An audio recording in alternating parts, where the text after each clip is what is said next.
Eni poskušate biti smešni na račun Martina Strela, ampak vam to zelo slabo uspeva. Martin Strel je smešen, ja, vi pa s tem izjavam niste popolnoma nič smešni.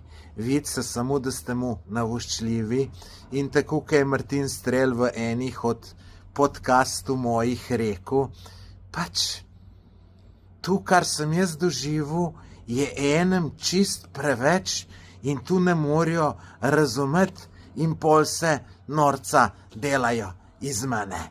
In to je vsa resnica, tako da jaz še vedno ne razumem vso to delanje norca z Martina Strela. Sicer ni to delanje norca z Martina Strela, ker iz Martina Strela se ne more noben norca delati, ker Martin Strel je nekaj dosegel v življenju, ve, kdo je in z njega se ne more noben norca delati. Tisti, ki se hoče delati norca z njega, se dela norca predvsem iz sebe. Tako da Martin Strel je car in to je to.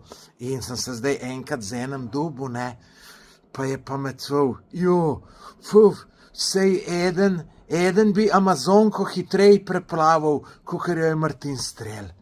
Jaz sem rekel, zakaj jo pa ni?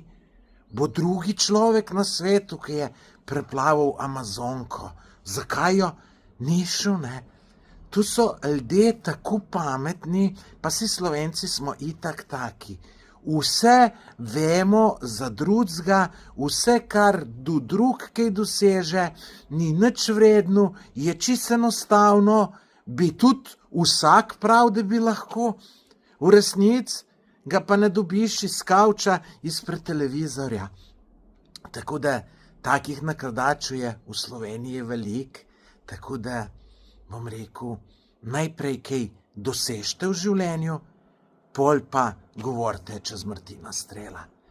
Tle drugače, dragi gledalci, vi imate tle link, si poglejte najbolj zanimive izseke Martinovih izjav, pa napišite v komentar, kaj si vi o tem mislite, ko ljudje pišejo takele komentarje, pa mislijo, da so smešni. Napišite, me prav zanima še vaše mnenje, da vidim, če še kdo tako misli, kot jaz, ali vsi mislite drugače.